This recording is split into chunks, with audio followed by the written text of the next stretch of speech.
to the show. Ace Frehley's album Origins 2 dropped last month. How did it come about that you played on Manic Depression?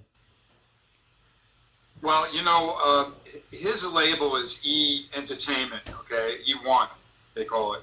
And there's a guy there that has been a big supporter of mine, this guy Ken Kulick. And he's the one that, he was involved with getting Kissology out, from, the 3 volumes, right? And Ken has been handling Ace for all these years with the solo records, since they've been on that E1. And, because I was close enough with him, Origins 1 had Paul Stanley on it, right. Which I thought was really cool. I know a lot of that was they were all making nice just in case, you know what I mean? It was important whether or not, I guess post, whatever, the Hall of Fame, they figured it out that okay. So anyway, in some ways I was surprised. But in another way, knowing that Ace always liked me and respected my playing, and he knew that, there was no stress there. We did a cruise together too a couple years ago, and I just found pictures today in 2016 that with Grand Funk we were on a cruise together. Right. So Ace and I have always been cordial and cool.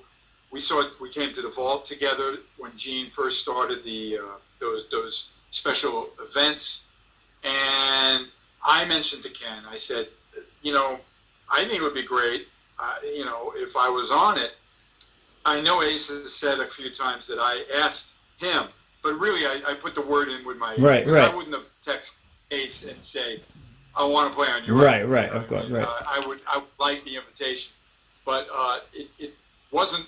I think it was always on his radar, but I think certainly him knowing my willingness and I'll be honest, it really is something for the fans. Right. It wasn't a money thing that meant that much in any manner. It was all about. I realized that the fans are going to really love this. And why not? I've always, kind of supported his, iconic career. And then it'll give me a chance. I'm really glad he chose that. He gave me a couple songs as a choice.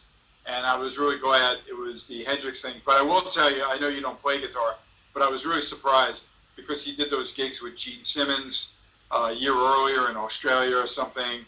He was tuning his guitar lower like Gene's band was too. And I was just really surprised. He kept that. So he was, all of a sudden I had to start adjusting my guitar, the one I brought to the session. Ironically, I just pulled out that guitar a couple of days ago to measure some things about the neck. And I was like, oh my God, this thing's tuned really weird. And then I realized, I played that on Manic Depression because it was tuned down. But I went over to a buddy of mine who has a studio here in Las Vegas. That was before, now I know how to record in my home. Because of the pandemic, right? I had the time, and I applied myself to use GarageBand, and I got it going. It's working out really well, and I like it. I can work at home. I don't have to go anywhere with guitars and and gear. I have it right here in the house. So I went over to the guy's house. It's funny, the guy's a big Kiss fan, so he was so excited to do something for Ace, and it was done quite a while ago, Chris. I mean, we did it last, it was like a year and a half ago, I think. Right. I did it in the spring. I recorded it in the spring. I remember him saying something about, my birthday's coming up. If you get it done by my birthday, it'll be great. And I know he's got a spring birthday. I don't know the exact date, but then they were going to put it out late in the year. And then they decided, no, let's put it out in the springtime of 2020. And we all know what happened in the springtime of 2020. Right. So then they put it off until last month.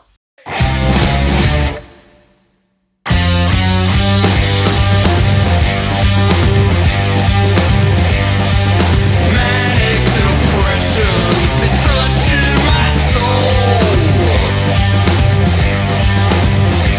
I know what I want, but I just don't know how to go about getting it. Feeling sweet, feeling drops from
Rock and Roll All Night brings you interviews, reviews, concerts, music, and more.